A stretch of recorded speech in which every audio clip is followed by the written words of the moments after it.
Good evening, everyone. I'd like to call to order the January 20th Portsmouth School Board meeting. Can we have the roll call, please? Absolutely. Jen Shump. Here. Pip Clues. Stephen Adler. Here. Byron Maddow. Here. Brian French. Here. Lisa Rappaport. Here. Nancy Clayberg. Tish Campbell. Here. Lee Hudson.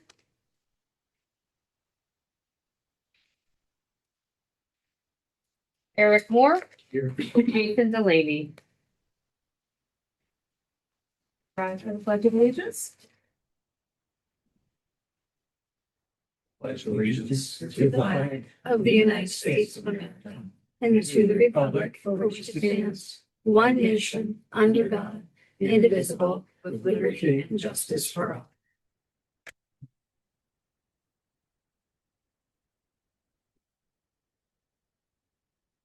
All right. Workshop session number 2, fiscal 2027 budget. So tonight you have Director of People Support, Dan Alexander, here this evening. A couple things about as we get into the budget season. I just want to take a minute to kind of frame what we're talking about tonight and how it fits in the overall budget process. Tonight's session is intentionally focused on special education, not just because it's a cost driver in the budget, but it's the most complex. It is highly regulated and it is the least flexible of all of our areas. The decisions that we make in special ed are driven first by student need and legal obligation, and only second by local discretion. So the first part of tonight's presentation from Dan is meant to establish a shared understanding of how special education works in Portsmouth. That includes the legal framework we operate under, the timelines we're required to meet, the range of services we provide, and the realities of placement decisions. But without that context, the budget numbers really don't tell you the full story. And then the second part is the presentation then connects into the 27 budget, focuses on what are the driving costs, where's our flexibility limited, where are we trying to be more strategic over time by building internal capacity. I also want to make it clear that this is not the only opportunity you'll have to hear from Dan tonight. Since the packet for tonight was finalized, which is almost always like a week in advance, there's additional questions that have come in from all of you. So those are not things that we're necessarily going to be able to answer tonight. Some of them already overlapped into what Dan was going to be talking about, but I want to make sure that the timing of when we develop materials doesn't look like a lack of responsiveness. Dan will be back. We'll be doing more answering of questions as we go. Just kind of last, this is not about, individual students or individual decisions. It's about understanding the system we're responsible for supporting, and the trade-offs we're navigating as stewards of both the student services and what's in the best interest of students and the taxpayers in terms of public funds. So with all of that, I'll turn it over to Dan to take us through those two things. Excellent. Thank you all for having me tonight. I appreciate that. I think we can navigate this correctly.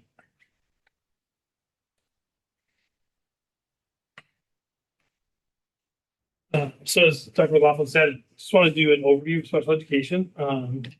Feel free to kind of ask some questions as we go through. Just kind of 4 objectives. Hopefully we can get out of this presentation tonight.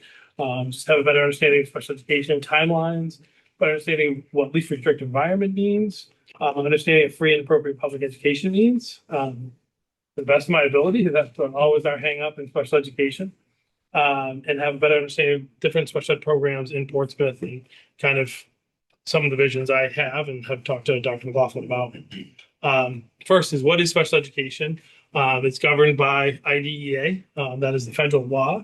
And then the states take that and interpret that down to kind of the regulations in our state and kind of the timelines there.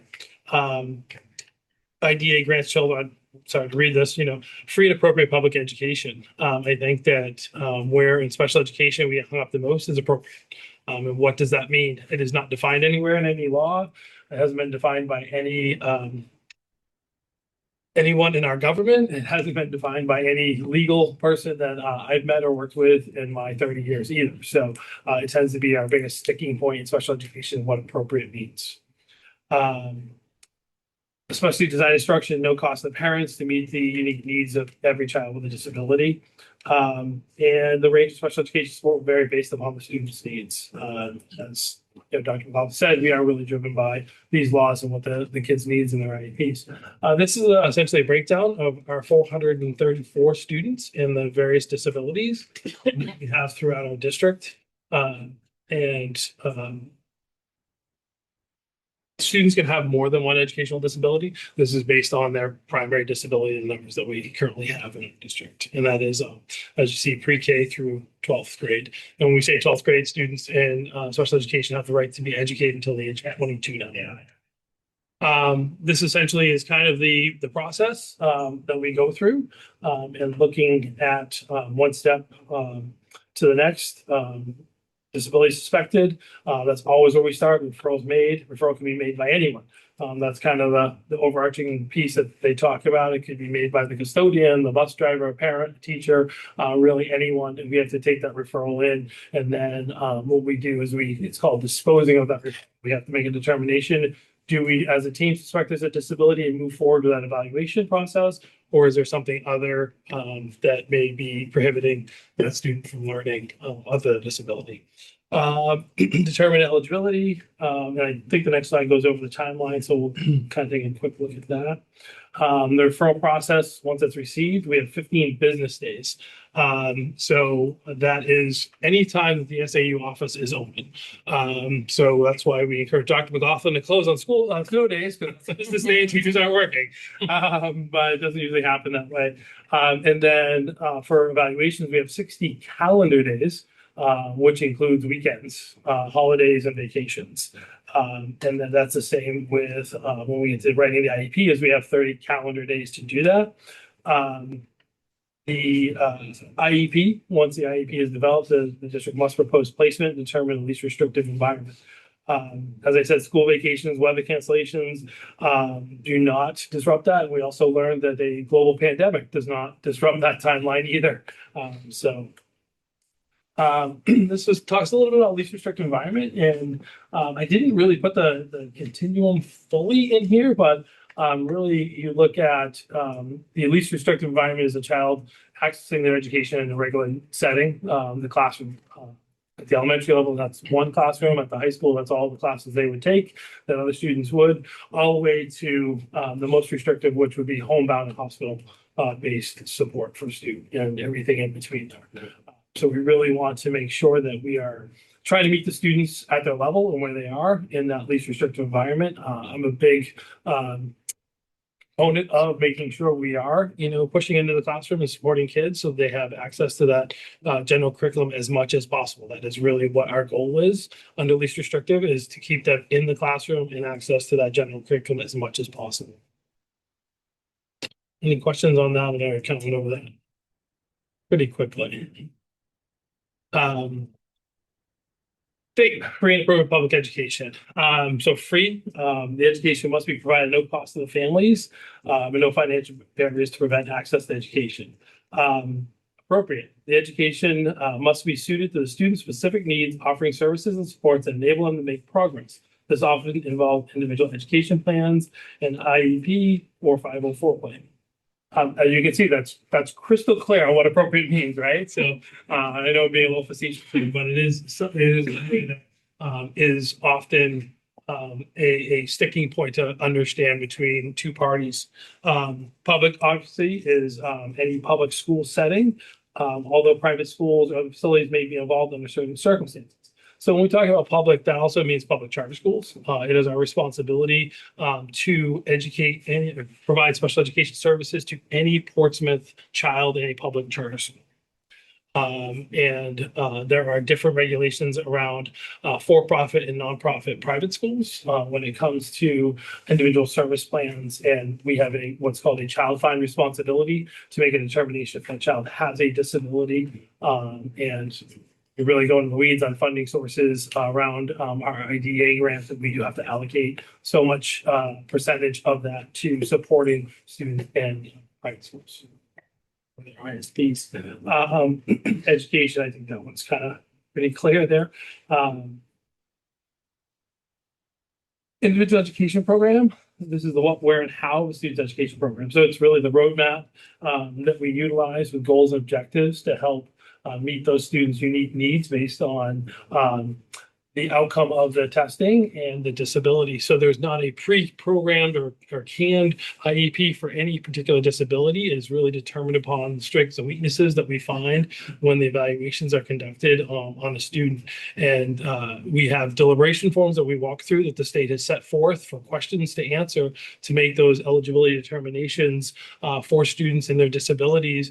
And then the IEP is that roadmap, and we use that testing to balance out the strengths and weaknesses to work on making improvement. Especially design instruction is the focus of our special education teachers, and that's what their job is to look at how to design that instruction to meet those goals and unique needs of those students. Also accommodations and modifications. I'll talk about that a little bit later on. So currently we have kind of three types of services here. One is our inclusionary preschool and early intervention program at PEEP, which is located at Little Harbor. We also do go out in the community to other preschools for any child that has been identified by Portsmouth and is a Portsmouth student to provide services to them in early intervention. And if you've never visited our PEEP program, I would encourage you to go over. It's a great little program, and the kids will run up and give you hugs, and they got their own little playground, and it's an amazing little program there. And then we offer inclusion and pull-out services. So that is looking at students in the classroom receiving services, anything from their specially designed instruction to OT, PT, speech services, behavioral support. And then obviously we also have pull-out services. We're also known as resource support. So kids may come out in small groups and receive support. So we're starting to move down that more restrictive kind of line when we talk about resource room and kids coming out of the classroom. But there are times by which, that is necessary to really focus on the skill that and tasks that may be conducted. Oh, sorry, You're good. You're good. And lastly is our probably one of our most restricted programs, which is the Robert J. Lister Academy. I know you all have had a tour of that at some point, and it's a beautiful facility, and we really appreciate what was put into that facility to make it as nice as it is. But that is essentially a school for our children who need more support than they can be offered at the high school, and they also obviously have access to the high school throughout. But all of those students that are there are special education students, so that is what makes that school more restrictive than typical high school.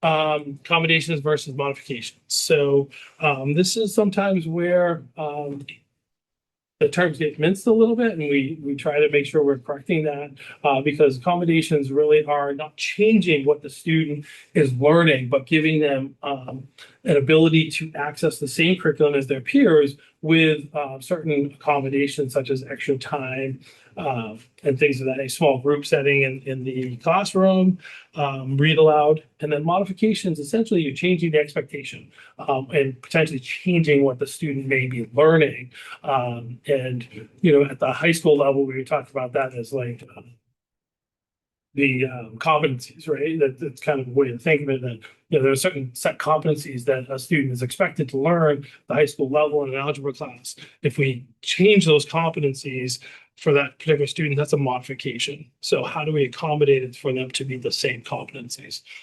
So that's the language I find easiest to understand. So kind of progressing through that and how do we consider and look at least restrictive environment. So teams will meet to discuss, file reviews, student and classroom observations take place, further evaluations or functional behavioral assessments if needed and appropriate, and data to support the needs and interventions, accommodations for the least restrictive environment to be attempted. And then really we then kind of get into that out of district discussion and like, are we able to meet the students' needs and how can we best meet that student's needs? We could spend a lot of time on my opinions of that. And I have a brief synopsis of kind of some of the things here, but I did want to talk briefly about things that we can discuss when it comes to out of district because it is such a small population of our students. And we can talk about, overall cost increase, ways to develop more programming here in Portsmouth. Things that I have to really look to kind of avoid is how many students are at each placement, because that starts narrowing it down, and I have to protect those children, right? That is my job. That I can't talk about any specific student in any type of open environment to really protect their FERPA and HIPAA kind of regulations as well. And why we place students in our district? I was gonna say just on that in terms of the privacy piece, I mean, it's twofold. And one is that, you know, people who have a disability have a right to not have that disability be public. And two, the other piece is making sure we're not in a position where some of these places can be expensive placements, where we don't turn an individual student into a political conversation, where it's like, why are we paying?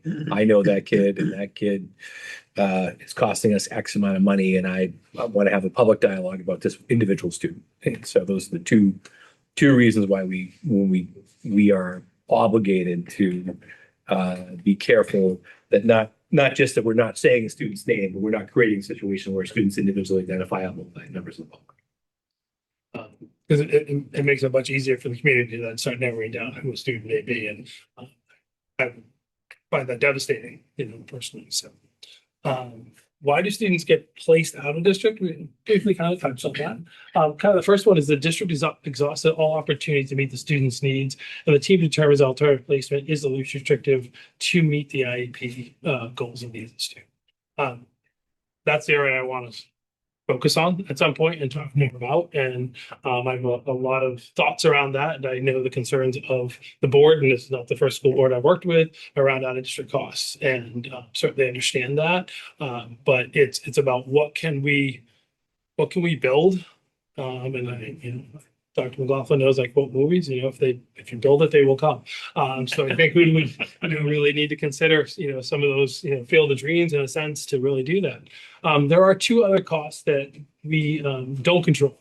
And one of those is that the child is placed in the courts in a treatment program that requires 24-hour programming.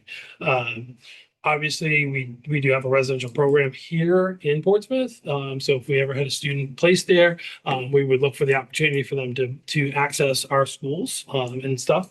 There are other programs where the child is in such duress and kind of acute need that they're placed in a program that's going to require them 24 hours residential school as well as residential setting. And the teams do meet on that, but Can you give us a scenario in like not amongst our kids, anytime in Nashua where it's like there's kind of or I just give us like I also ran a residential school for 11 years of my career. so what types of those situations would be an example, hypothetical example of a youth who got tangled up in the courts and then ended up in this type of place.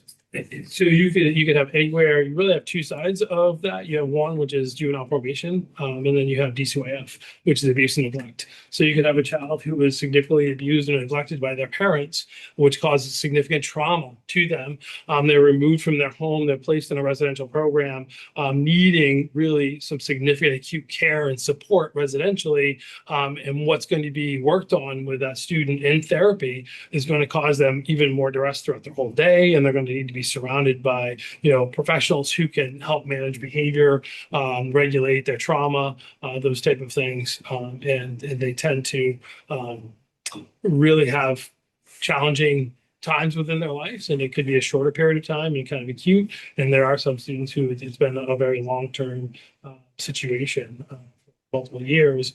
And then the state did create what's called episode of treatment. And that was back in the COVID times. 2023 is when it rolled out, but they were planning it prior to. And this was to try to keep students and families who need that residential support out of the court system, and how to support them best. That it's really a voluntary system. We don't pay the full cost. So on these two, so on the court placements, it's been a lot of different iterations of what it's called. I still call it the 402 placements. It's chapter 402. We only pay a certain amount, and the state sets the cap based on 2.5 times typically the cost to educate a student, and we pay up to that cap. So becomes our financial obligation for that student. Episode of treatment is mostly paid for by the state. But there are certain things that may be cost back to us, such as some therapies and speech therapies and things that are in the IEP that may not be able to be met in that particular treatment facility. So those two are kind of out of our control. The first one is somewhat in our control, and we try to work to do our best on that. And we got a lot of ideas to talk about that we can really examine on. Some of the things that I'd love to see, these are kind of some of my pieces in, teacher professional development and really in the special education realm. Sorry, I know we have a teacher rep here is for special education teachers to really look at. And one of the things I want to start doing in the future is start having 2 annual meetings with all of our case managers and make sure we're all on the same page, working together, understanding new regulations that come out. And it's part of my role and committees and things that I'm on in the state to understand the new regs and when the laws come out and to make sure that our teachers understand those pieces. So having those 2 annual meetings would be important that I see. Crisis prevention intervention, CPI, that is our approved de-escalation and or restraint programming that we use and most districts use.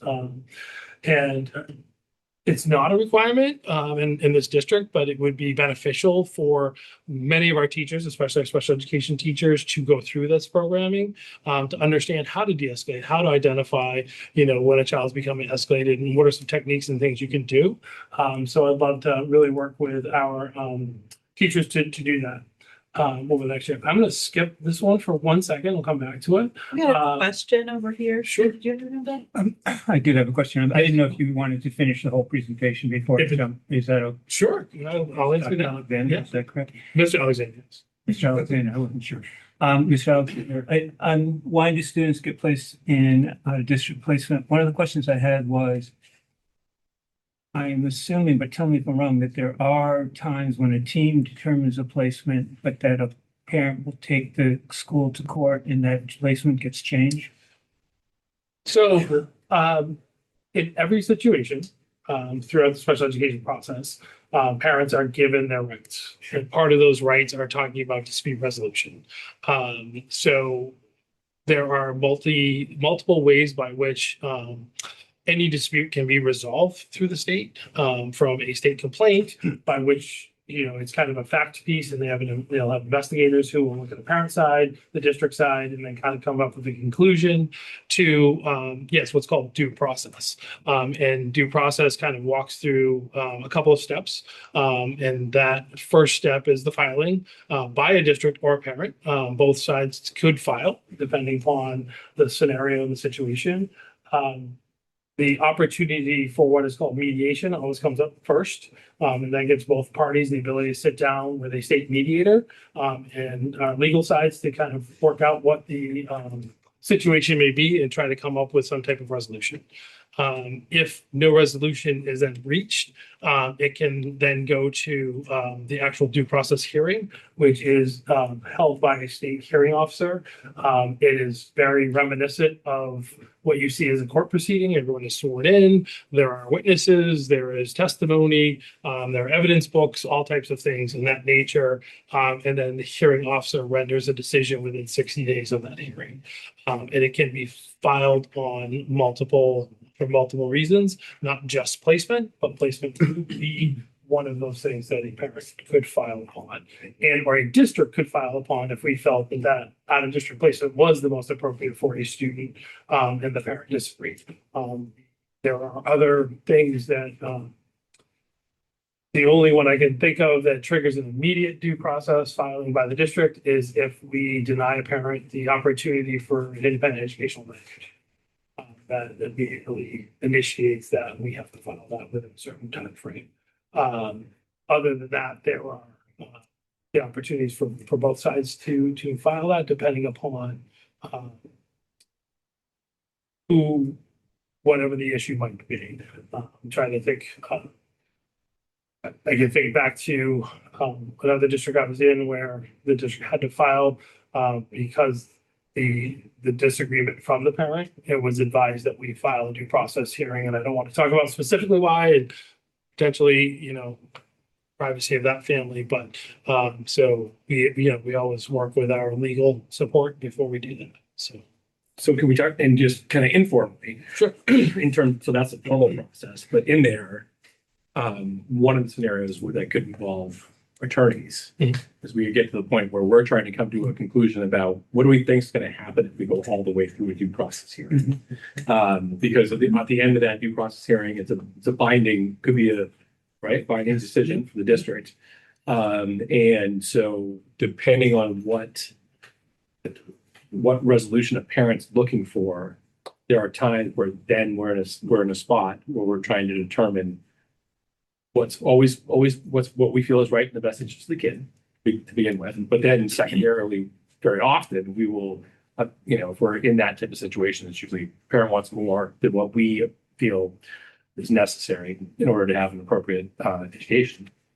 Then we start moving through this process and we get to the precipice of that formal hearing could happen, and trying to kind of read the tea leaves on what do we think is going to be the outcome of that, and what is the potential, what's the potential financial liability for the district as a result of that, and then a lot of conversations with attorneys about that, and also, it's a system right now that it's a system right now where hearing officers there is a tendency to lean towards families.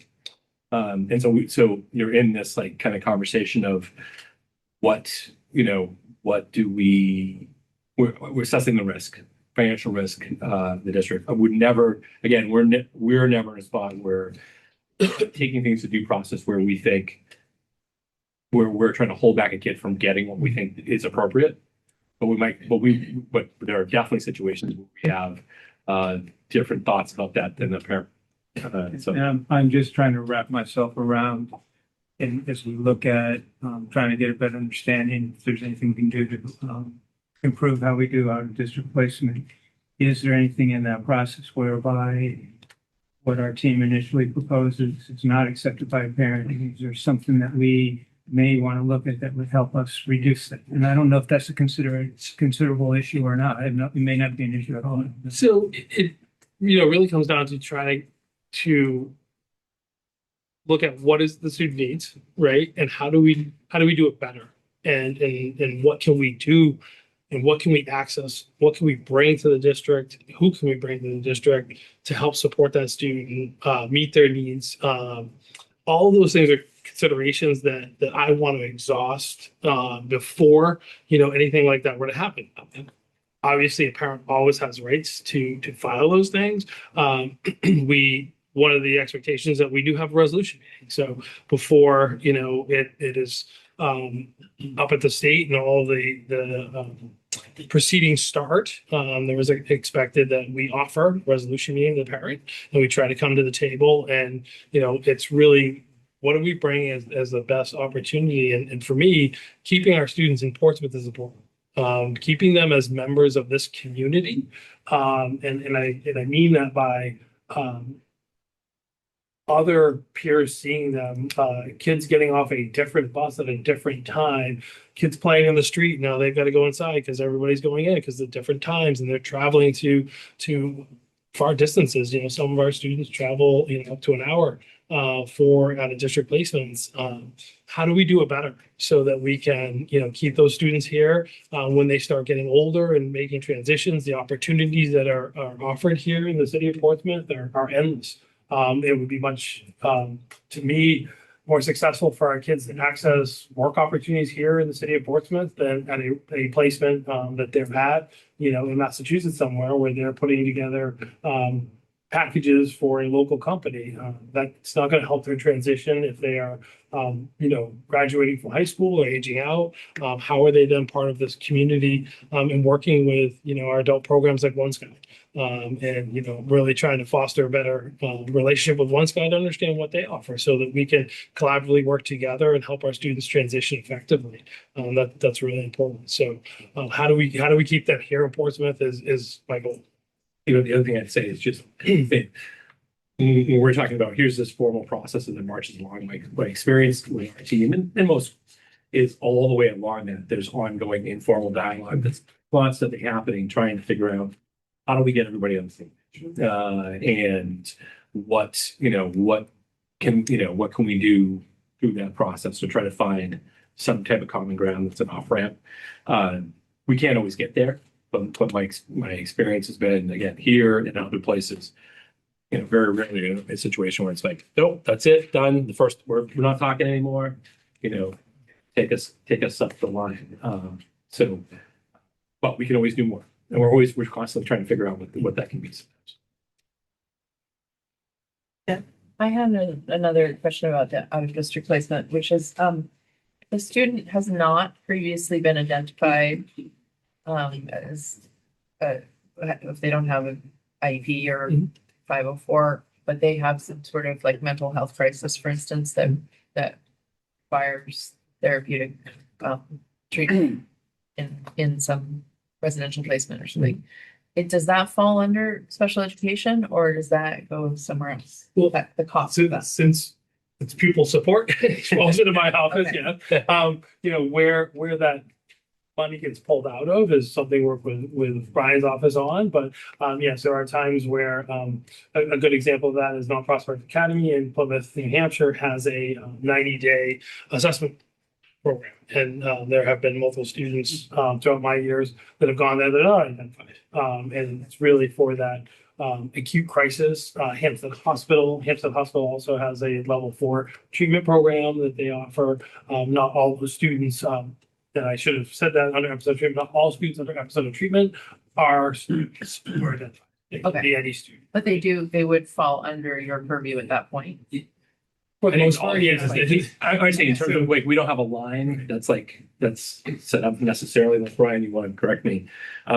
It's all very case specific. But we definitely have situations sometimes where over the last several years where we have a student very often that what gets us to that threshold is the student at the moment is potentially a threat to themselves or others. And then we're looking for a bed in a residential spot to do like a 90-day assessment to get a feel for like what is happening. Is this a longer term thing? Is this a moment in time? What does the student need? Where that comes from, and as we're going through the year, what line that comes out of can be pretty case specific depending on the student. They're of course with student, right? So that's where our responsibility falls at that point, because FAPE is applied to all students, and then as Dr. McLaughlin was saying, we don't put aside $500,000 for the non-identified kids or 504 kids for those type of placements. 504 is an unfunded mandate. It's something we have to do. Kids on 504s are entitled to related services. Where do those come from? Same budget line we're paying for it right along. And it would take some work to really break down and say, we have this many services that take place for special ed and this many with 504. It's easy to kind of keep it combined because we're paying the salaries. Okay. But if we had, say, 18 students total that were placed out of district, would you count a student who was in a psychiatric situation like that in that total? I think that was what we were trying to understand. So Right, because like we're saying, we have X number of students who are placed, and we're talking about the cost of out-of-district special ed. You count those kids, even if they don't have an IEP, because they could have a crisis, go into the treatment facility. We are supporting them either way, but does that count as out-of-district special ed? So my office will track them once we're made aware of them, right? So typically what will happen is because a child's, on an IEP and there's a placement either be, usually for that example, like the court, we know immediately we're part of that team in that process. For that other student, it may not be something that a parent is sharing with the district till a certain time by which, the facility gets permission to speak with us, and then typically comes to my office, and then we communicate, and then we work with that cost, and we want to make sure we're incorporating that cost into if we're using the out-of-district budget line to do that. But those tend to be much more short-term and acute than some long-term. And if not, what And based then on you, the individual situation. it is, and then you really start getting into, is this an acute situation or is this a long-term mental health disability that is impacting their education? And we start making and looking at those determinations and start walking through that referral process. And independent of all that, none of those costs are costs that are built in to the budget.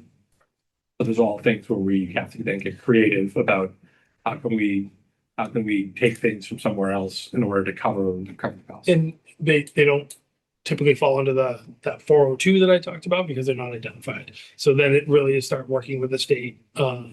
We've developed a very positive relationship with the local DCF agency and probation to find out what's going on, trying to work with them.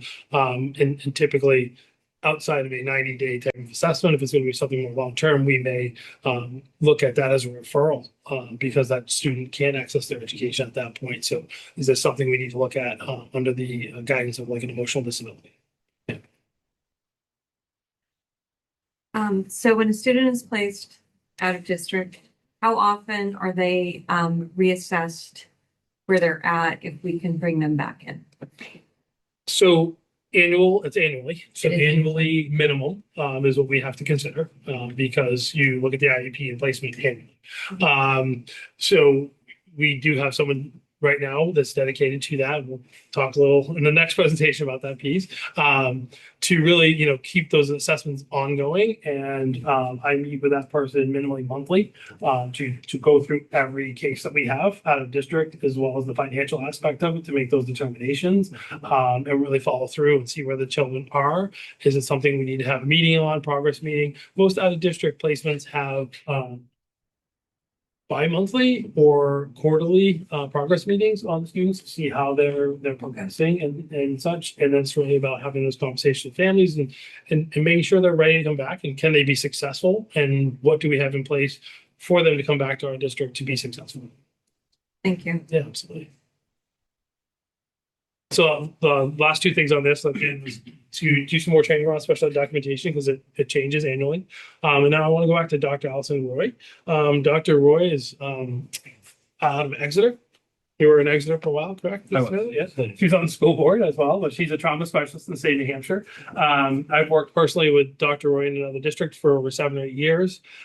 She has created what's called trust teams, and we just met. I forgot what the acronym stands for, but it's really about identifying and supporting students in these trust teams within our district and understanding what trauma-informed practices are and helping to work and train with our staff. She currently is going to be working in the 3 elementary schools starting today. Actually, she did an overview of the trust teams, and she'll be meeting with each of the elementary schools to develop these trust teams and help to look at students who have some challenging behaviors and really come up with some plans around this and trauma-informed care. We're also going to work to have some parent info nights so that she can really talk about trauma-informed care and supporting parents. As of 3:45 today, I received verbal commitment from Crotchet Mountain Foundation, who I've worked with in the past, that they are going to commit a grant to us for $15,000 to continue Dr. Roy's work into next year with us here in Portsmouth. So I'm really excited that, we'll have a solid 18 months to continue to work with Dr. Roy and help, provide some more trauma-informed practices with our schools and our staff. Trauma responsive unified support team. Yes, thank you. Trust. Say that 10 times fast. No. I was like, So, so we talked a little bit about RJLA and PEEP. Kind of a quick overview of each of the programs. So this is one of those ideas I talked about, intensive needs programming and future planning. I would love to see the opportunity for us as a district to try to bring some opportunities to our students through kind of this intensive needs programming. There'd be very small classes. It would be really dependent upon the children's needs. Having some specialized staff to work with these students, to work on behaviors, to work on life skills, to students who have struggled social, emotionally, behaviorally, and have those challenges. but it would be, I think I'm gonna come back and talk about this in the future a little bit more, and kind of how this can help reduce our costs overall of out of district, because this is where it would start. And, you know, I'll talk about my previous district for one quick second. We offered intensive needs programming to over 200 students that otherwise would have been out of district. And we only had 60 students out of district there. So we offered a lot of in-district programming for students because of that. Much larger district. They already existed when I got there, but I think it's, you know, stuff that we could see here in Portsmouth and how can we do that? And I think that'll be part of the next time I come back, is how could we do that? And what could that look like? I'm not gonna say that, you know, if we do this, you're gonna see a cost impact right away, but I think we would see the cost impact over a number of years to reduce that out of district. Because, you know, when we're paying, you know, close to $200,000 for a student to be out of district, and we could create a program for 6 students for $200,000. What does that look like? And cost is not going to change the first year, but, you know, long term. So in the excuse me, future meeting, Dan will be back and we're doing some work to kind of model out, answer the question like what would it take for us over the longer term to significantly reduce the number of students who are in our district? What would that programming have to look like? What would it cost us in order to do it? So Dan's gonna do some of that work and conjunction with Brian to kind of price out. Here are some kind of 30,000-foot views of what that could look like, and then what ballpark it would cost in order for it to do. But I think what's important is, and this is where a lot of communities don't go down that road, is there is virtually always an upfront cost that does not have a corresponding offset in the balance sheet in year 1 or year 2. And so a lot of communities hedge on that. And I think we had some of that conversation last year when we talked about some programs Dundero that was going to require an additional teacher, some additional paras, and ultimately we didn't get the funding for that opportunity. And partially it was because where's the offsetting cost? And it's like, it's 2 years out or it's a year out. So that will always be a challenge. So we'll be up next. And then creating things like that, we have to navigate, you know, the New Hampshire regulations for self-contained classrooms, all different curriculum aspects and things of that nature too. I wish it was as easy as like, we want to do this and tomorrow the department head says, great, you're going to do something great. That's not, you know, realistic that, you know, they come through and they want specific information, however, the kids are going to still have access to the curriculum, general education, all those type of things. So there's a lot of work that we put into it, but something that I really have a future vision for, because I want our students, like I said, here in Portsmouth as much as possible, and would definitely do not think that we could potentially eliminate them all, but I would love to reduce it as much as possible and have the most significant cases that we can't meet the needs of the student to be able to see. Lee? Got your hand up? Go ahead.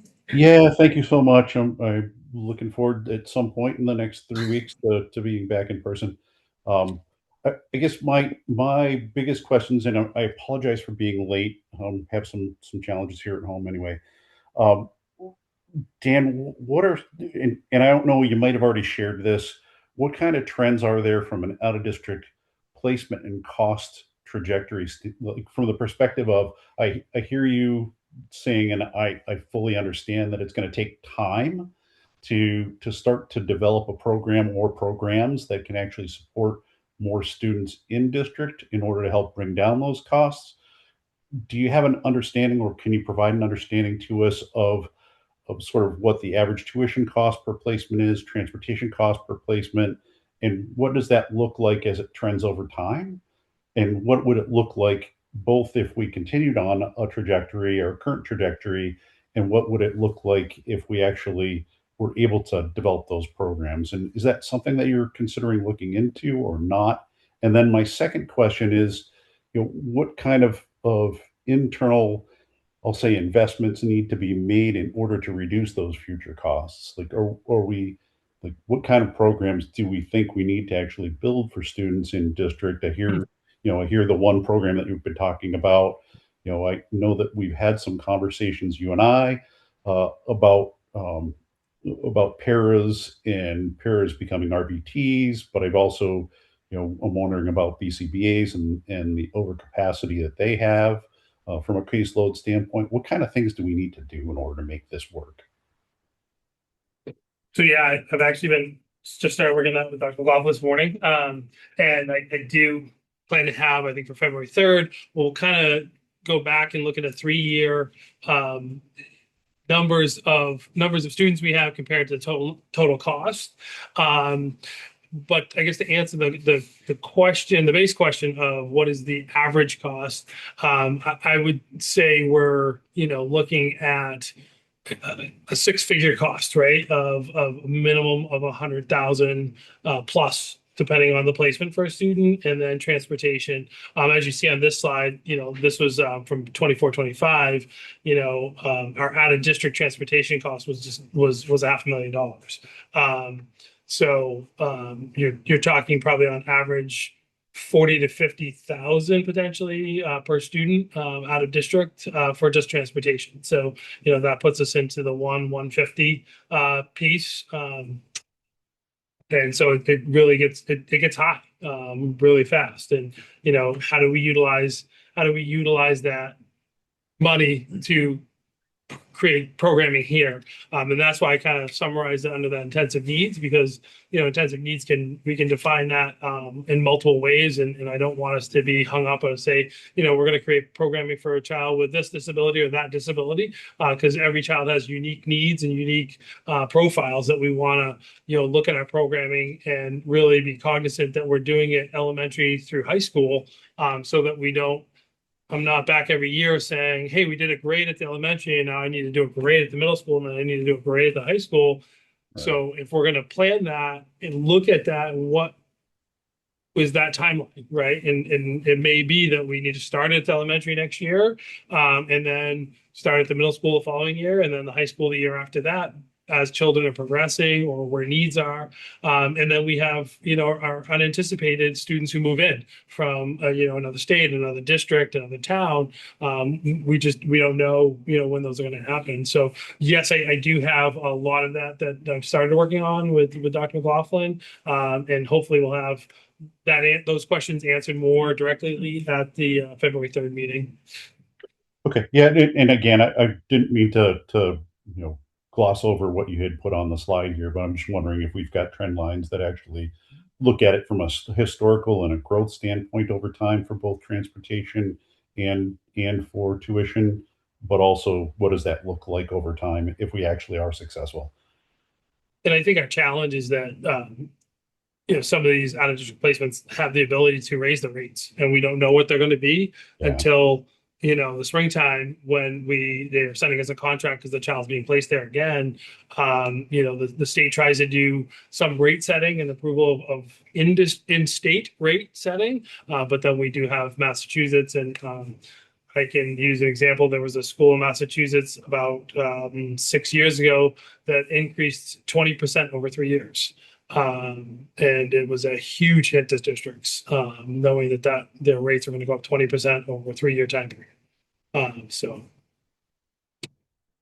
we talked a little about driving special ed costs. Just kind of two pieces. Our in-district transportation was close to $1 million last year. Out of district was $500,000. So, transportation alone was 1.5 million for special education. And we need to transport students based on them to access their IEPs.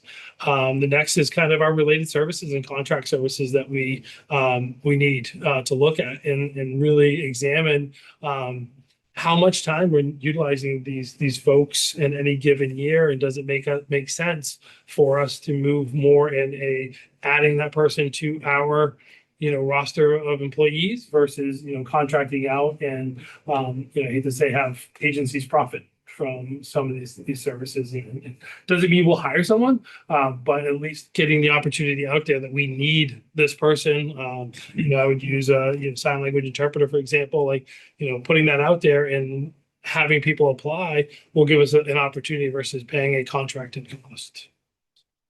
I just have a quick question, sorry. Yeah. I love that you guys are looking at this intensive needs programming, and future planning. I think it looks great.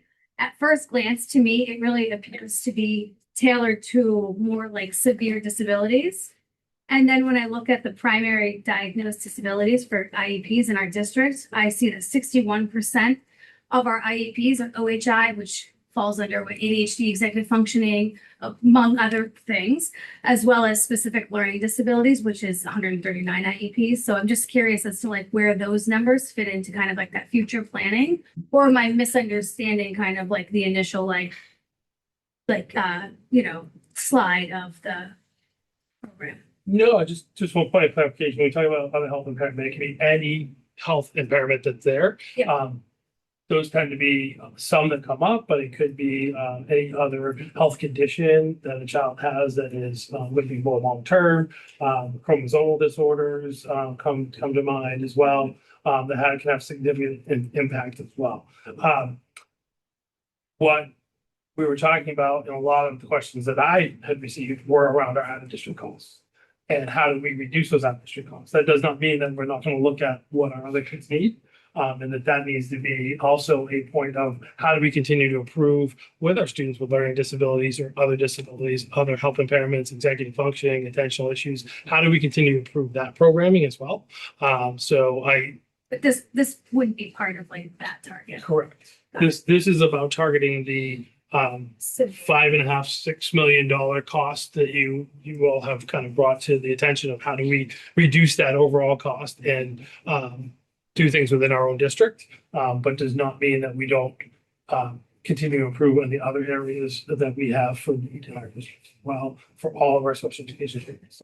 I think one of the things for that, and one of the things we kind of calm you out a little bit. Because you really have a heavy focus on that tonight. And I appreciate that, I don't want anyone who watches this later to think like, all he's going to focus on is this population of students. That's not the case. Like, especially when it's like 61% have, those disabilities, and it's like, yikes. Great point. And it's, probably 3% of our students are the higher cost. So how do we work with the 3% to reduce the cost, or 10% to reduce the cost, but also continue to improve what we're doing for the 60% of the other students as well? So that is a balance that I have in my office and continue to work on with the special ed folks in the district. And that's been something that definitely, as you walked in the door, like one of the conversations was definitely about like a lot of one of the core parts of our community-wide budget conversation last year was out of district placements. It was almost like it was a real point of contention, some things a lot of people talked about. We spent, and I think, these speaking to a little bit of it. I mean, one of the things we talked about last year is it's how do we identify clusters of students with particular disabilities. So there becomes an economy of scale. So it's like, it makes sense for us to hire somebody to staff a particular program because we could cover 6 kids at the same time with one or two staff members as opposed to say the students out of district. So I think, definitely, I think as we're coming in this budget conversation, definitely part of the push was I need you to be able to speak to what do we see as the field inside of this cost area, and what should we be doing to try to find a way out of what the trend has been. But as the board, we don't have what the primary disabilities are that are placing kids out of district, so we're not able to receive that information. So I feel like in consulting, I think you've talked with Dean Eggert as well, that starts becoming identifiable information. That if we are starting to share there are 5 kids with this disability out of district, then it allows people to start narrowing down as someone they may know and say, oh, I've heard this child has this. So. Yeah, maybe not number, but it's like, if this is something we're investing, like, I think, like, how do we know the return of investment is going to be there? As if as a board, we don't know which disabilities are the primary like drivers of placing kids out of district. Disabilities don't place children out of district. Behavior places them out of district. The inability for us to meet the services and the goals in our IEP is what places a student out of district. The IEP is the identification of disability does not play a factor in them going out of district. So you don't see a trend on like, oh my gosh, this is primary disability. We're seeing that we're not serving them, which is why this intensive needs program probably would be really beneficial. So I think overall, I just want to make sure that we get through the whole presentation. So I think we are going to answer a lot of these on February 3rd. Oh, sorry. No, it's okay. Questions. So I was like, oh, I'll ask I do wonder, though, if we can add to that February 3rd discussion some aspect of what we're doing for the vast majority of kids who are staying in the district and have some of the maybe less severe disabilities, but still need a lot of support.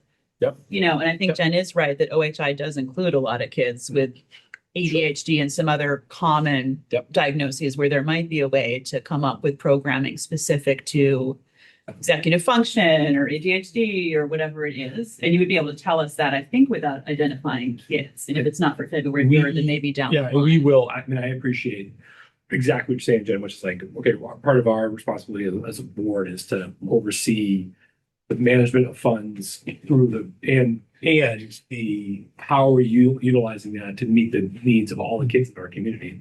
And if this whole area is in a total black box, then how am I supposed to make judgments about what's good? So I think what we've been having back and forth conversations with attorneys on is like how we obviously we're not going to get down to like the one kid size. I understand like the global, like here's the total number of kids and here's the total amount of money is also too broad. So it's like where Want the when we Goldilocks talk to attorneys, Yeah. where can we thread the needle where it's like we aggregate the information to the extent to which they don't think we're in danger of legally being in a spot where someone will say you're making my kid identifiable and therefore we're in trouble there. At the same time, giving you more information than just here's a big glob that we can't tell you about. So we're working on that. the best we We can. did talk to New Hampshire School Board Association, and they did say that broadly speaking, if we were curious as a board for budget purposes, knowing what are we doing for students with a basket of learning disabilities like dyscalculia, dyspraxia, like dyslexia, like we could ask in a broad way those questions and get some data about spending. As long as there's not two kids, you know, as long as it's a large enough number of students that we wouldn't say, oh, that's a third grader at Don Darrow, and this one over here is a fifth grader at Little Harbor, because that's identifying kids. But where there's large numbers of kids across, you know, multiple grades or multiple schools, there's some room for us to get a little bit of Yeah, detail. we'll do some chunking to make it to make it better, and it'll be in close consultation with just to make sure. Byron, sorry. I know you're the one hand, I can't see that. I'm not, yeah. Like this is, yeah, thanks. I think this might be the end of the presentation. One more. Maybe I'll wait. But first, because I want to ask, stuff. Okay. Yeah. So the other, like, is we talked a lot about the out of district and, you know, quarter replacements.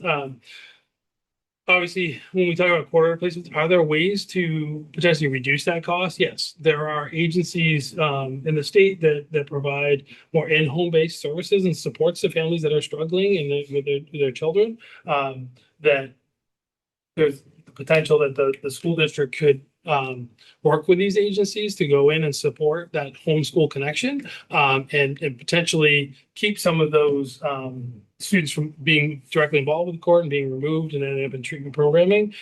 So that's another thing to really look at and consider as well. And last is really looking at, you know, what are our para needs and how are we utilizing paras because when we start putting adults with children in one-on-one and two-on-one situations, that becomes more restrictive as well.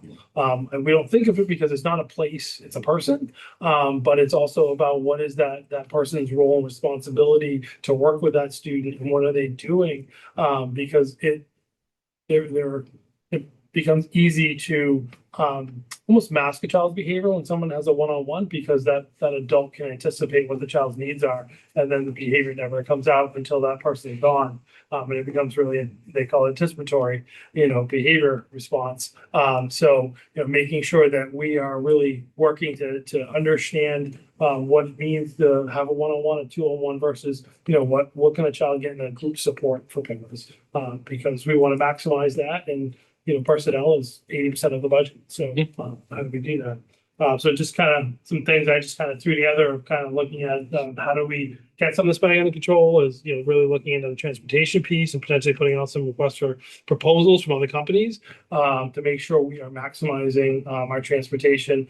So if we do have a student that needs to go out of district, we have a fixed rate we're paying versus we're at the will and pleasure of a particular bus company and what they have available and what their rate may be to try to look at that. Analyze the cost of those related services, these people that we could bring on board as an FTE versus continuing to pay the contract services. Developing new in-district programs, keep students here, again, clarifying the rules, including what one-on-one, two-on-one group support models look like, and put in some better measures to track how is this adult supporting the student and making that child improve. I think that's it. What's up for round one? Round one, yes. This is, I really like the first bullet point here on RFP for transportation services. That seems like a tractable problem that could have some fruit there. So coming back to the overall increase we're seeing this year, which in the narrative is 360,000. I don't know if I have this right in my head, but there was like this math with the cap in terms of like how much and do we know in that 360K increase, does that account for any extra money we're getting as part of that increase? Does that question make sense? So you mean with special education aid? Sped aid is a year behind, Okay. so you'll never, it's not like I know about this year. I'll know what we spent this year, I'll know how we pay back next year. We have to put the money out. To get paid back, so the budget, those costs are really, whatever the amount is, here, we budget as revenue. Okay. So there. So you see your revenue So, this yeah, year. the state sets the rate again Yeah. as to what you can then submit for. So once you hit that cost, Yeah. we still have to pay if we have a in-district student that may cost us, $80,000 depending on services related busing and all that stuff. They can send it at 65,000. So anything that $15,000 we're submitting for, and then they set how much they're going to reimburse us for. And there was legislation, I believe it was passed, but they're trying to revoke it to not drop below 80%. Because if you remember last year, it went down to 60%. So it's I think, yeah. So it's a variable. I was just gonna say, it's not, so one of the things that's challenging is, as we're doing this now, let's say we are projecting, here are all our expenditures we anticipate in relation to special education.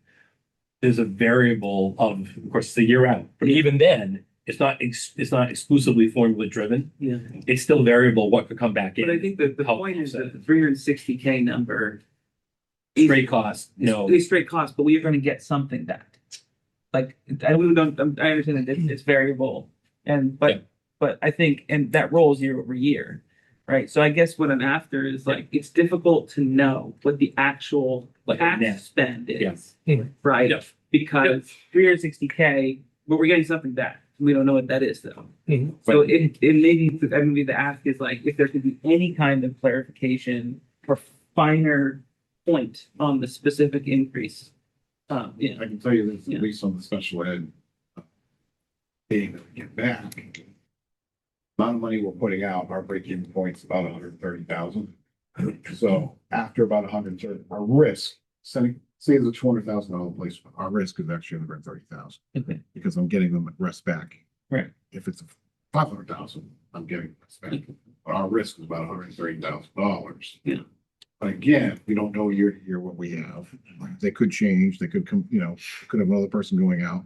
So we really don't know, but what we do is on the revenue side, we budget for what we get again, if that all sets, special ed costs. Yeah.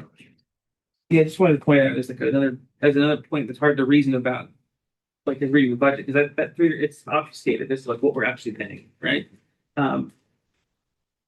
The next question was, and maybe this is a question we can't answer, but maybe we can slice it like this, which is you have the three buckets for why we put students out of district. There's sort of like the 402 area, which was the court order, and there are different flavors of that.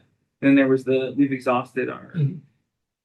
Can we get like a percentage of cost in that first tier, which is like what percentage of out of district are folks that are of the out we've exhausted our options bucket? Yes, so we can certainly show what our costs are, essentially district place students. Okay. And then we could also show the cost with not a number of students Yeah. for, our 402 kids, because that's gonna be a much smaller number. Okay. And again, protect the privacy of those students. I think it would be interesting because it feels to me, and correct me if I'm wrong, that maybe the exhaust all cost bucket is more tractable in terms of we can do things, or we may be more successful in going after that slice. Yeah. Without a doubt. Okay. Without a doubt, that is certainly part of what we want to talk about on third is, Yeah. What could that look like? What could we do? How could we go about that? And, what are the variables to that? Right.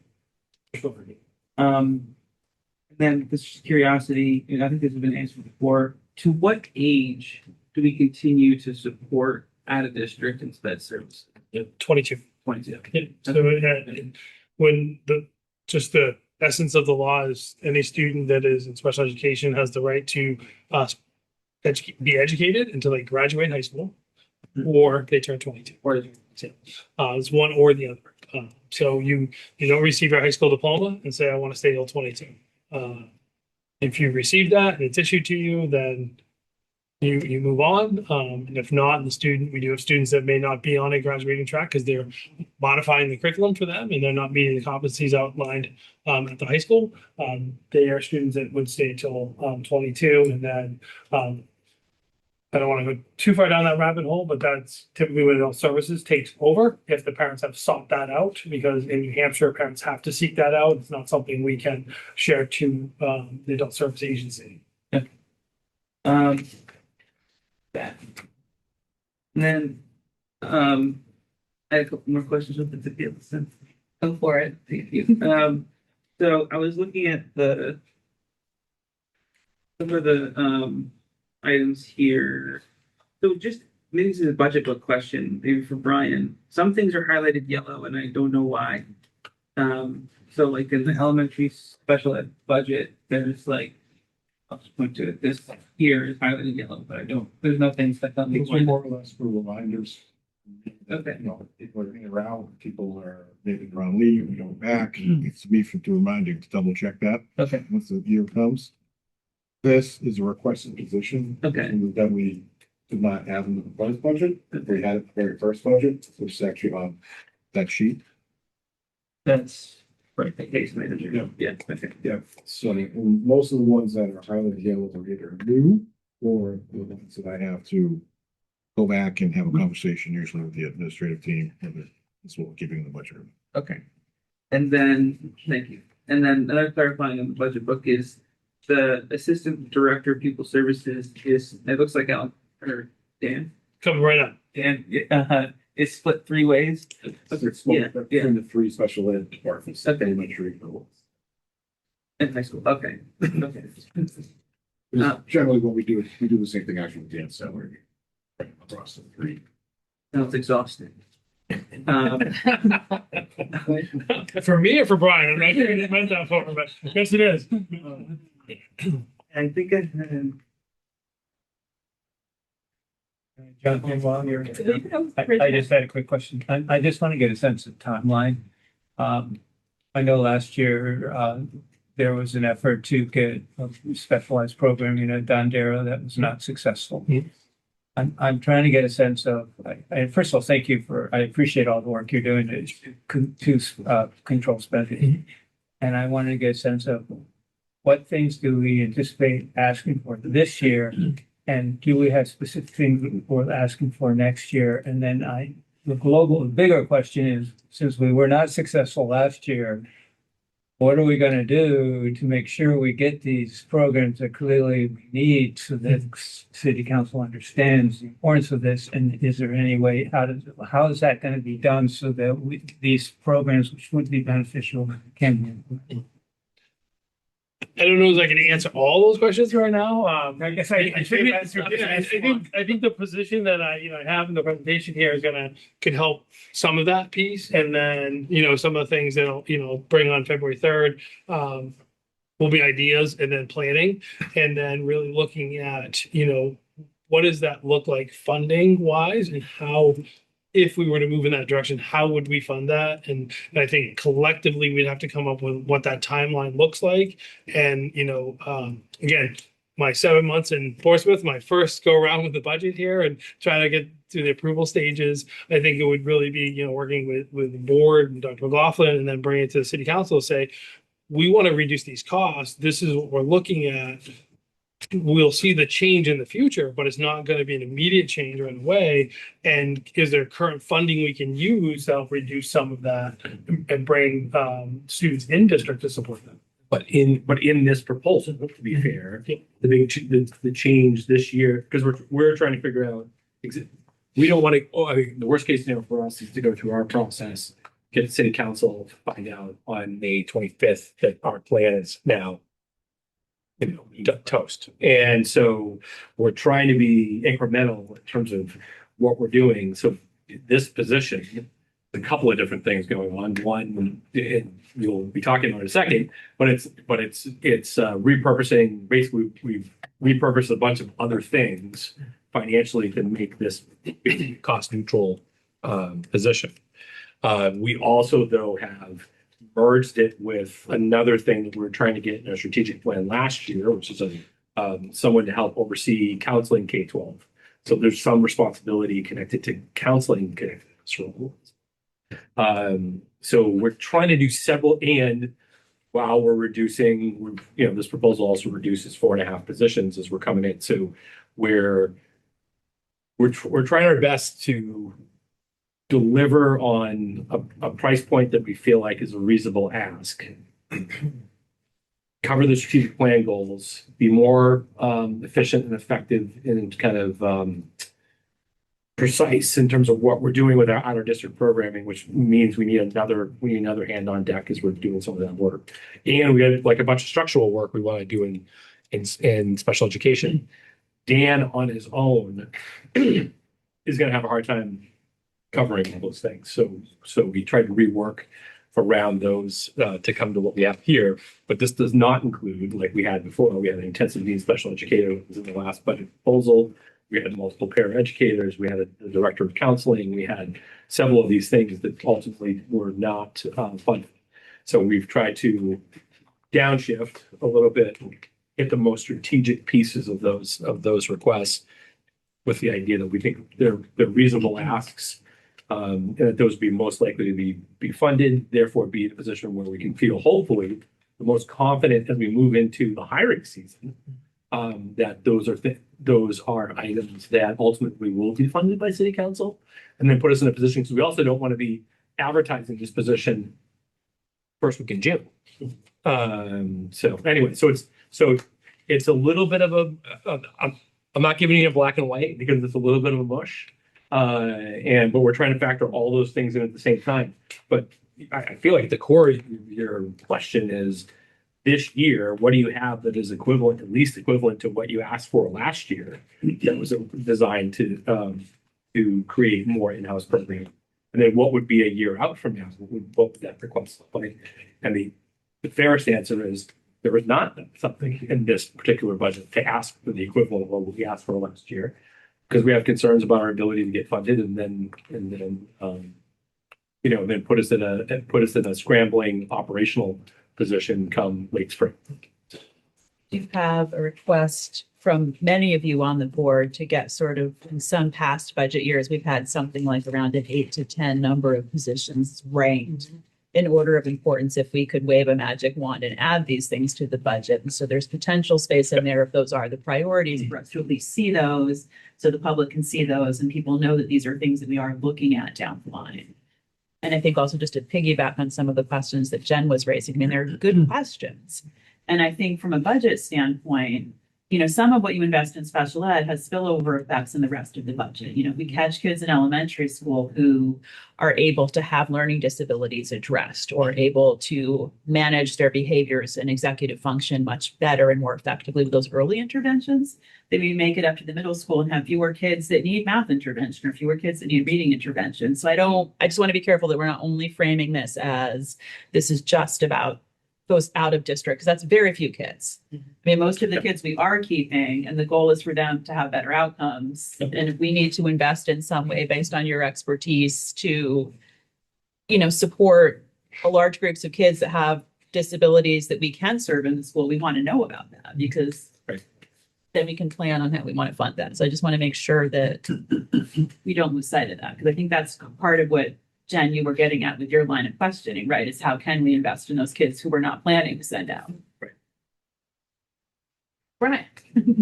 Yeah, I just going back, I know that we slog it out every year when we talk about the budget and it's a focus of that year, but I do think that the city council's concerned about trends. Yep. So anytime we can start talking about like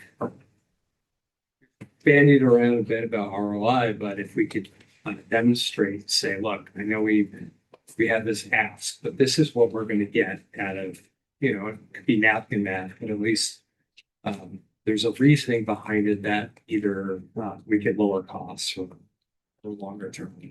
So I know that, you know, it is that focus every year. If like this is, you know, what this percentage is this year, but I do think there are people in the city council that would be willing to like, if we have a plan. And if it somehow reduces that risk of, you know, because they're worried about the trends that are happening, and health costs and everything else that we're very reasonable. So if we can allay that and say, hey, we'll make a 6% spend this year because we're going to get this in the future, I think there's an argument to be made there to help us out. So I know that, as like Byron pointed out, the yellows and the different requests that are in there. I'm really here to just kind of talk about one specific request. And I'm sorry, this was created before the other one. So there's two good slides around who our students are. And then the process again. So really what I'm looking to do is talk about adding an assistant director of student services position. To kind of the points of how do we develop this programming? How do we continue to improve the other programming so we're meeting all the students' needs, looking at all the programming? And, you know, as Dr. McLaughlin talked about, you know, what can student services be part of? And that's really adding other responsibilities to kind of student services and looking at, you know, the counseling, bringing in, you know, comprehensive guidance programming to student services, ELL, where we oversee 504 and special education, you know, all those pieces. So we're coming together comprehensively and we're really trying to tier the supports of all of our students and support them better. This person would also be overseeing the district students that we currently have. So we would be dissolving the current part-time, half-time position we have and be utilizing part of that salary as well as the salary of some students that we're paying for some contract type of services for that are aging out to have it be a revenue neutral position that I would be asking for more money to support this position. The money's already existing within the current budget to do so.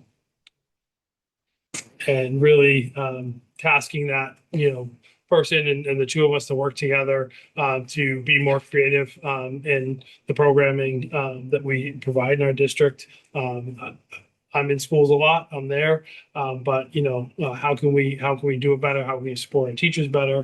Look at what the students' needs are and create different alternatives and come up with different rationalizations and support them.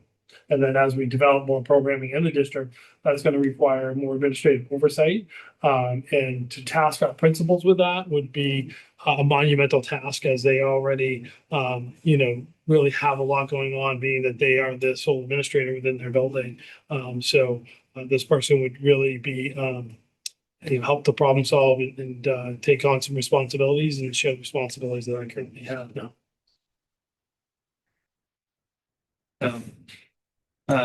I don't think I quite realized that the new assistant director of people services, who were all fundable, but we're imagining the money's coming to some degree from the out of district coordinator position. Is that what I heard?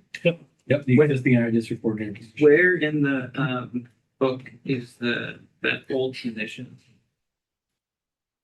It's actually under, The central office? So straight in the district, isn't it? Yes, probably IDA. I'm sorry, where was it? I didn't hear that. The salary is paid through the IDEA grant, currently, Okay, so it's not.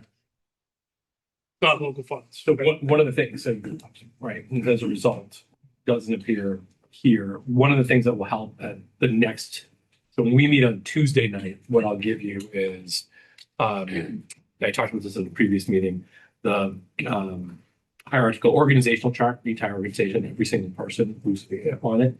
And with each of those people, anybody who is not in this book has a special listing underneath what their funding source is. Right. So like this person's paid by Title I to do reading, this person's from the IDEA grant, those types of things. And that will demystify some of this a little bit. We had hoped to have that for you tonight and just wanted, it's not, wasn't quite, we had to do one last check. So we'll have it on, at our meeting on the 27th next week. I'll have that copy for you and that will clarify some of the stuff, I think. Can you go back to the last slide?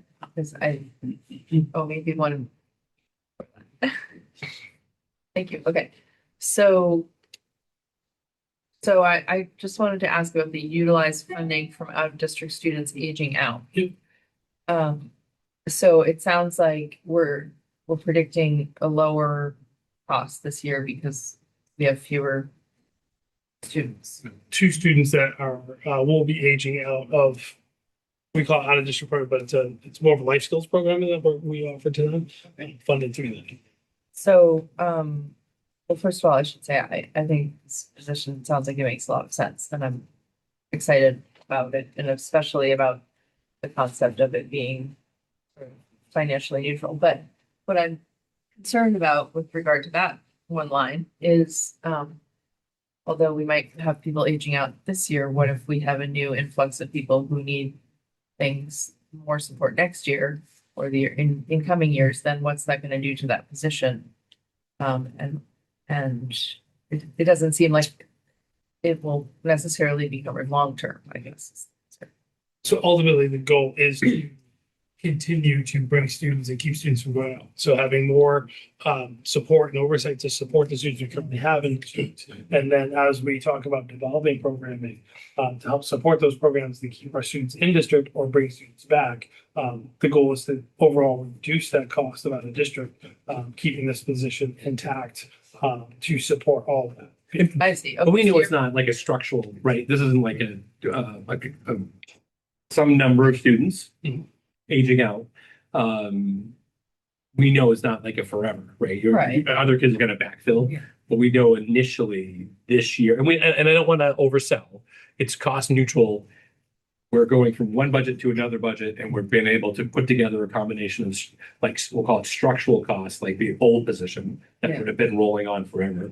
And then the benefit of the age out, the financial benefit of the age out, that is not, it's not a large number of students, but it covers the cost of what we're trying to do. Okay.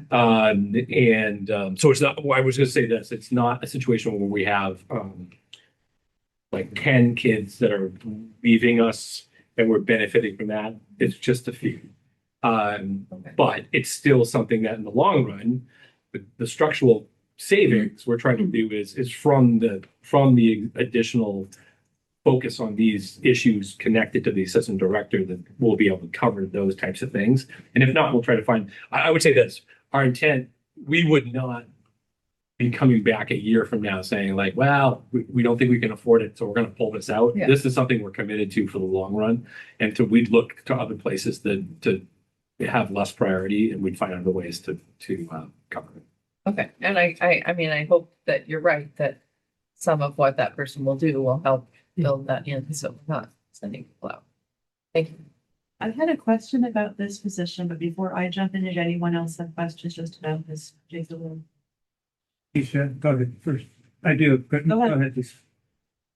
I just, first of all, I think that the idea of this position makes a lot of sense and I think it's going to help. I guess I mean, I don't quite understand, it's related to Pip's question is we're having an increase, I think it was 300 some odd $1,000 of out of district placements. So even if we have kids who are aging out, we still have an increase overall of out of district. So that, I just don't quite understand how that all, isn't that the out of district kids just part of that, who are aging out, just part of that Yeah, overall? that's fair. out of district? But I would say it's just how you bucket it up. Again, we're not trying to do a shell game with this. I mean, we're looking at what were costs that we would have on the book if we rolled continuing services for next year. What were costs that we would have on the book that we are not going to do next year, and how does that help pay for this role?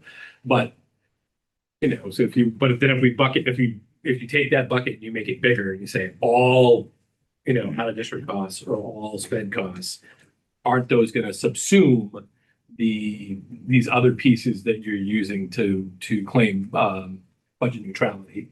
That's fair. But you could say our health insurance expense subsumes all of it. And so we're not trying to be.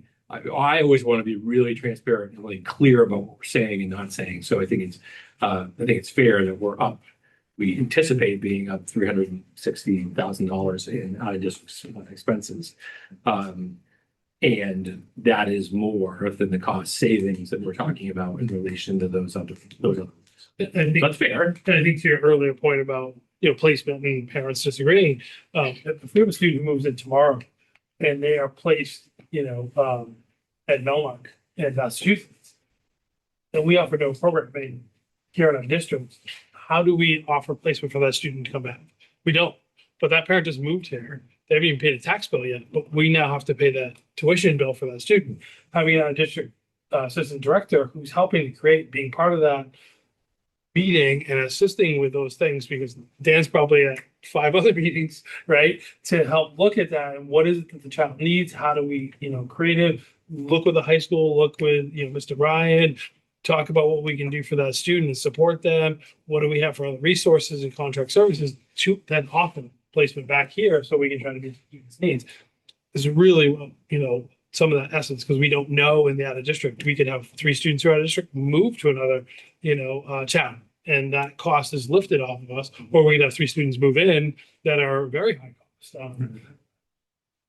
Can tell you that, I haven't had that in a previous district, and, the student moved in, it was residentially placed, and we moved that student back to our district, and the child was there for one day with the parent, and then, that became our responsibility. And then, you find those students who are very high cost, and, the parents aren't living in the district, and you help to move them to the new district and make that transition too. So I was curious about another piece of this role. Can you say a little bit more about how they would be supervising counseling and nursing and English language learner services? Because I can see how that would overlap with special education, but I can also see many ways it wouldn't. And I'm just trying to wrap my brain around, would this supervise that across the board? Or is this just looking to be sort of a liaison for students with an IEP or a 504 where there's a medical component or there's a language learning component? I just want to understand how that fits together. Supervision takes place at the building level, right, with the principal.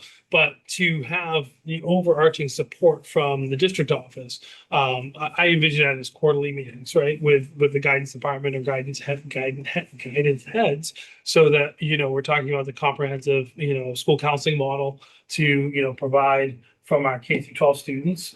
A lot of that sometimes falls in the high school realm of credits and all those type of pieces, but really looking at that comprehensively. School nurses being able to give them a person to reach out to also meet with them quarterly, talk about, what are the new requirements, in the world of school nurses and the regulations that are coming up. That was big during COVID. It's trickled back a little bit, but we still have a lot with, health needs and messaging to parents around that. So it's providing another opportunity. And then our ELL kids, which has been a growing population just that I've seen this year. And there's a lot of crossover, and really working to make sure that, we are not pushing students who are ELL into the special ed realm, and that we're programming for our ELL kids appropriately, and really giving them the language acquisition that they need prior to really starting to look at if they have an educational disability or not.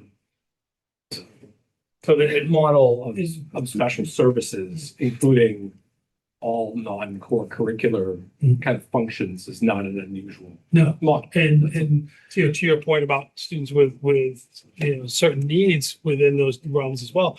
Yes, that helps to kind of work that all together so that what is the nurse's role when it comes to a student with particular nursing needs and special education or counseling. That becomes a big one too with some of our kids that struggle emotionally as well. And how does that all kind of intertwine together, as well as outside of the kind of student service realm too, especially. So not just special ed, like if I sent my child to you with type 1 diabetes and they just need to measure their, blood sugar and take care of that, this person might have some oversight at looking at what is the best way for the nurses across the district to manage students with this, but they might not have special education needs.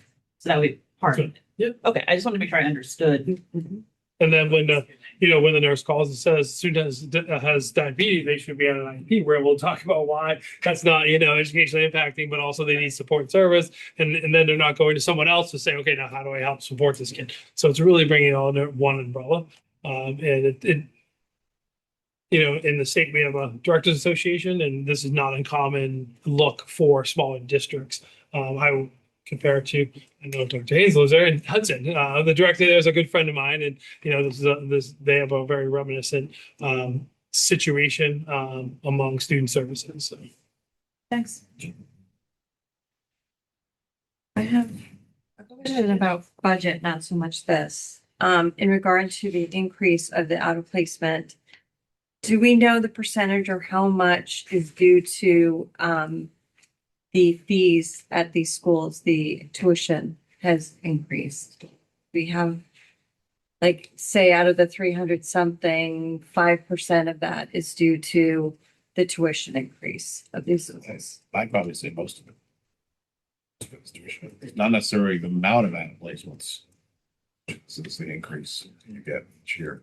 Yeah, we definitely put it on the higher side of increases that have been seen, because it would be horrible to come in and say, oh, it's only $100,000 this year, and then we're coming back to the table.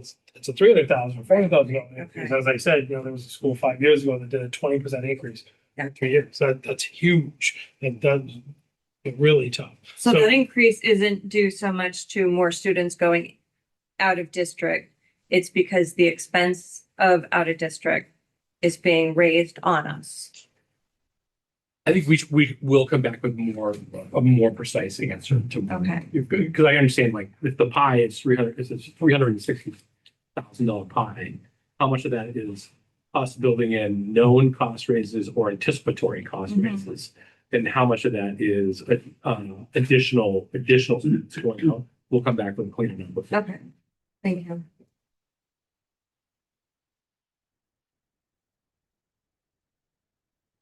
Not seeing any more hands. Do you have more that you want to add on this? I do not. Well, What do you don't have presentation 3 ready to go? Not tonight. Not tonight. It's February 3rd. Wait in the budget 3 times now. Right. I can go over 3 times. Right.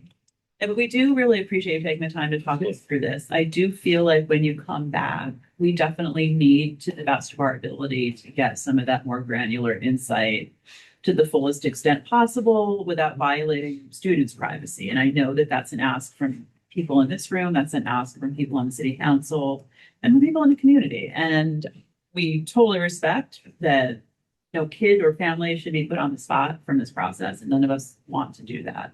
But any way that there's ways to show trends for buckets of kids, whether it's because they have similar types of support needs, like maybe we've just noticed an increase in occupational therapy and speech is going in a different direction. I mean, I don't know what those trends are. Yep. Or if there's certain types of behaviors that teachers need more support managing, or professional development that we could provide to our teachers so that they have better understanding of new ways to intervene with kids who are getting dysregulated. Because often kids are needing a lot more redirection, I'd say now, than used to be the case. After being at home instead of in preschool during COVID, they're coming to us as boss of their own worlds. I and, think adults need that redirection. right? Well, We all do. But we'll work closely with legal to try to figure out that line, and we'll de-aggregate as much as we can in ways that I think are targeted towards giving you the best understanding we can, while making sure that we're doing what we need to on this. So I appreciate that. Pat, you had a question? Yeah, I know. I heard at some point in our discussing of this that there was talk of whether it makes a difference to do it in a non-public session, and I don't remember what the answer to that was. Is that an option? no, what we got back legal, and I think School Boards Association basically more or less did the same thing. They had slightly different takes on it, but the consensus was, I think it would be challenging to do a non-public. The School Boards Association had the sense that we could probably get some detail in a non-public about kids if it was for the purpose of setting a better budget, but that we cannot do a budget meeting as a non-public. So you see where that's a little bit of a catch-22. We have to set our budget in a public meeting. So we can't have a non-public for the purpose of having a secret conversation about the numbers. But if we want to talk about kids theoretically, it just didn't work. Okay.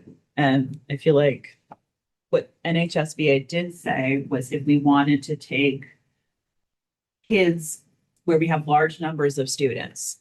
So if it is that we have a bunch of students with learning disabilities, depending on the number of students with a particular type of disability who are receiving services, if it's a large enough number that we couldn't say, oh, I know that kid, we could potentially start to look at total hours of services or total types of services those kids get, or, maybe trends over time for treating some common things that fall under this. Like autism, for example, is its own category. So we know all of those kids in that category have at least that diagnosis.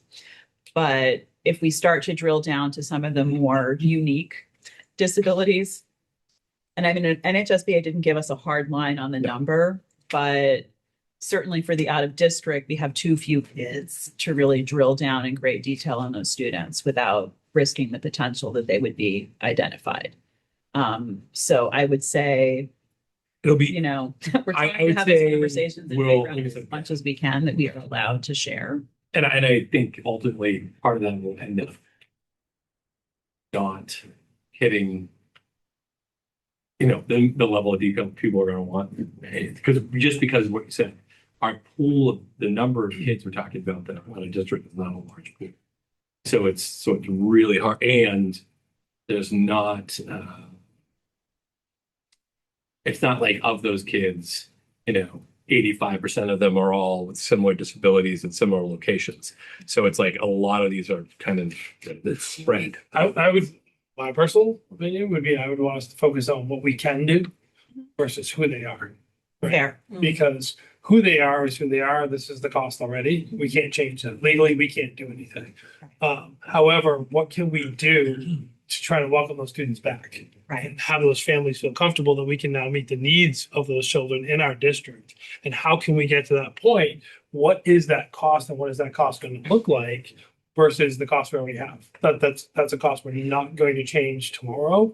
And we can't change legally, but what can we do to entice the change, keep our students that we have that are on that fringe right now in our district? Hence the reason we brought Dr. Roy in to look at some of these things and support some of those aspects. Who are some other people we can also bring to the table to help support some of that and some of those costs? And what is our overall outline plan going to be over the next 3 to 5 years to try to keep students from going out of district and students coming back? Because to Mr. Adler's point, I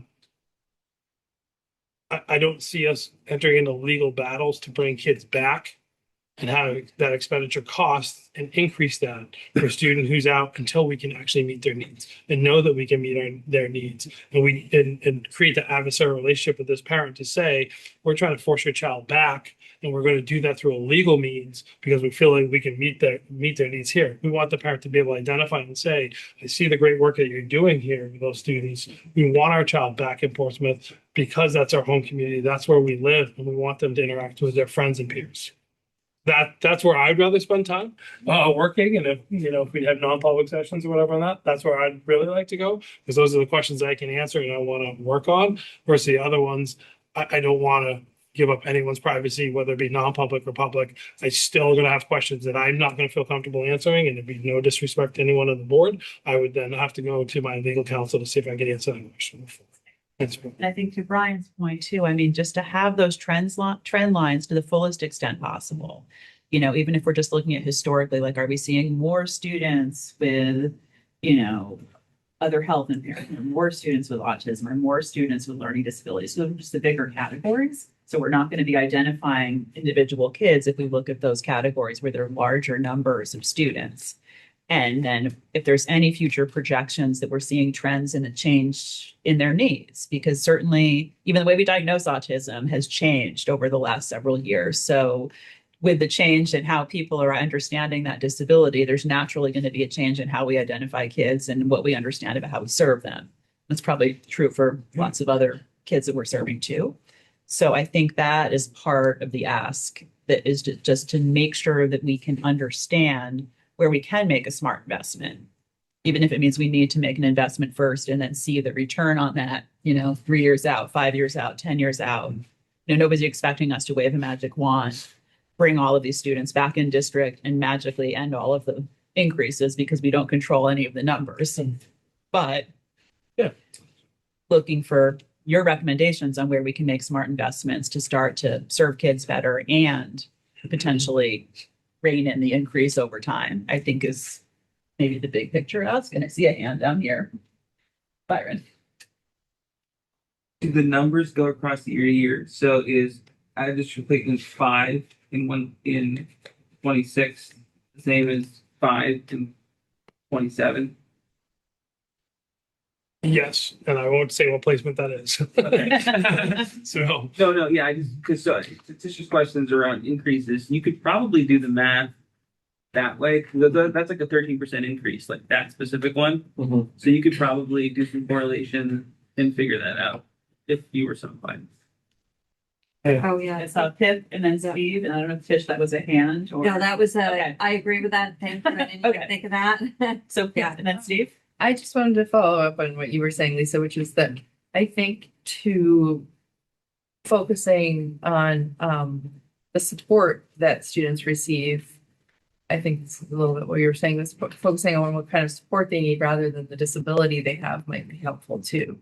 And I think Jen touched on something really important, which is supporting the students who aren't out of district yet or may never be, but that are in larger numbers in our district because, there may be a number of kids who need executive functioning support for any number of disabilities.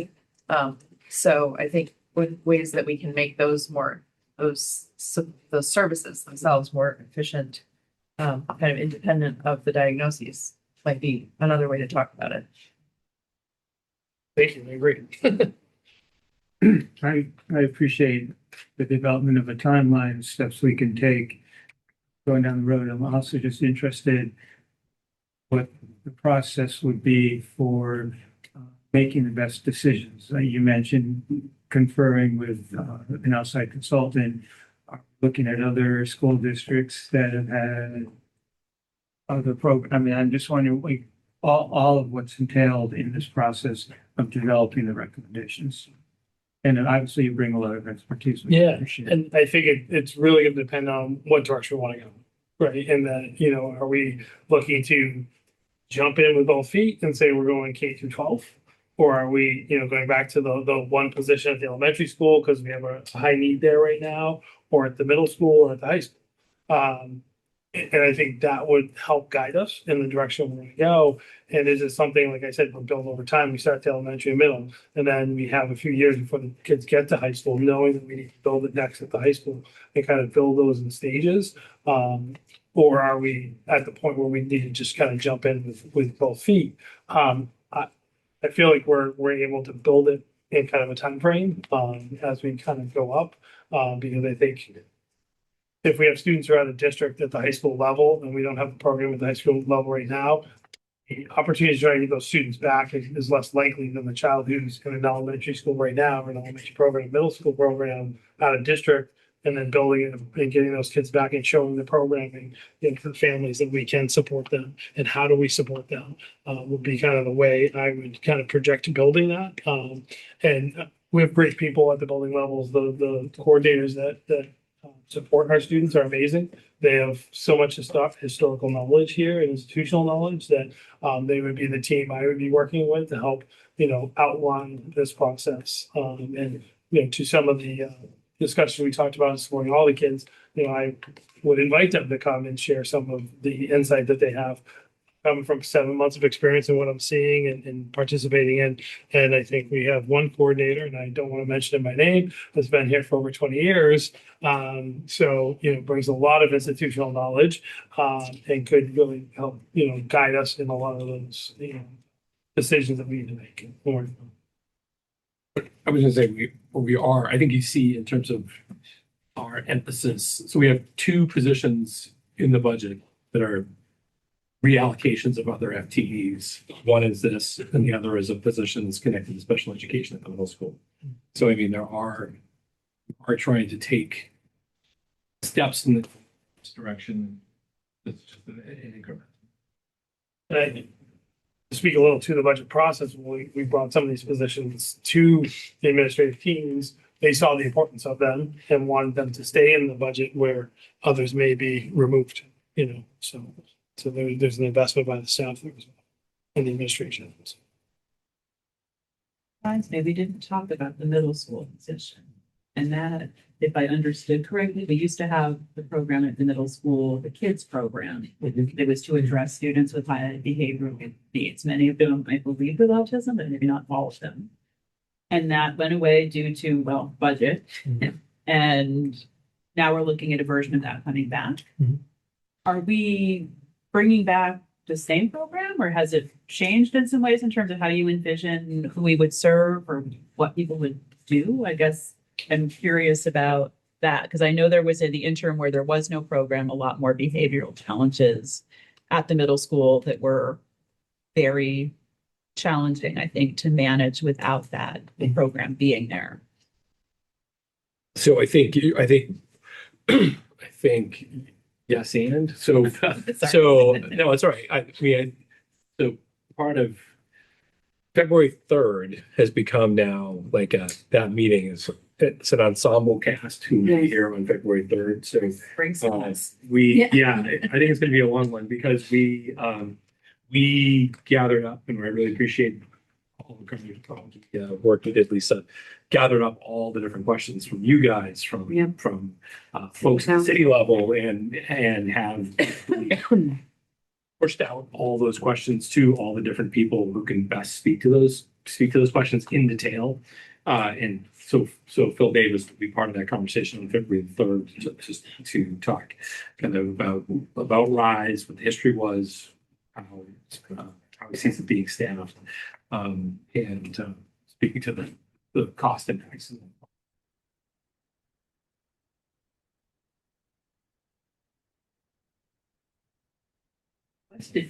Another question, or comment. Okay. Two items that I put on desk today. One of them is the breakdown of all the requested positions. Three are the ones that are currently. Other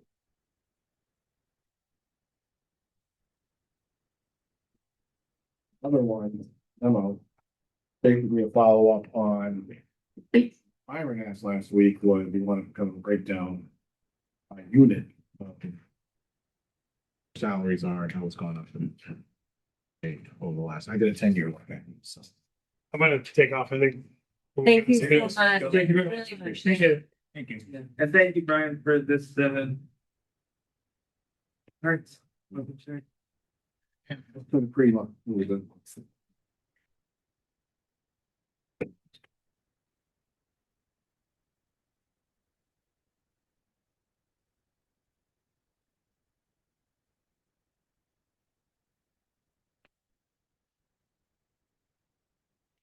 So were we gonna talk about position, the assistant maintenance position?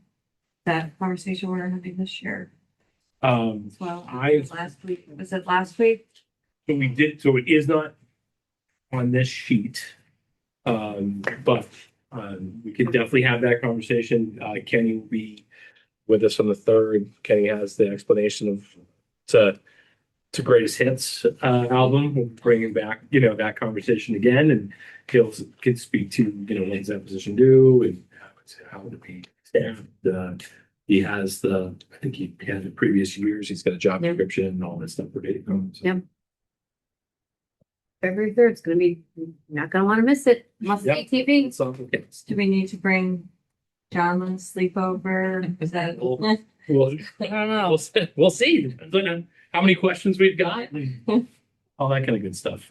There's a lot already in the mix for February 3rd, and I really appreciate you have all sent in thoughtful and detailed questions. And at the risk of creating more work for everyone, I'd say keep them coming if you have them, because we'd rather know and be able to plan and get those answered as efficiently as possible. Because the more that can be in a handout and not something where we all have to be, tell me about this one thing that I've been dying to know that nobody explained.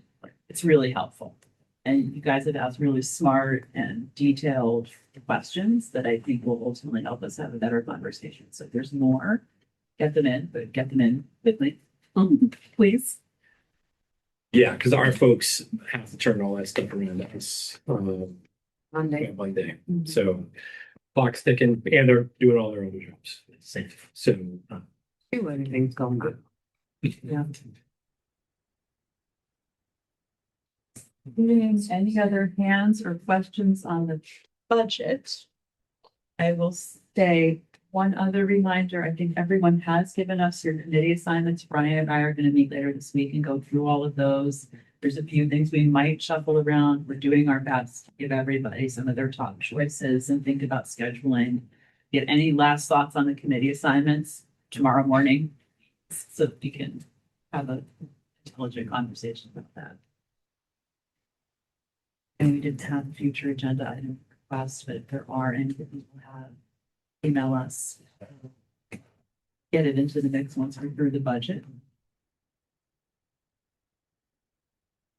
Dare I ask if we have the motion to adjourn if there is nothing else? Second. We have to do roll call. Yes, we do. Jennifer Shump. motion to adjourn. Yes. All right, okay. We all get there. Vic Clues. Yes. Stephen Adler. Sure. Byron Matto. Yeah. Brian French. Yes. Lisa Rappaport. Tish Campbell. Yes. Lee Hudson. Here. Yes. That's great. Adjourned.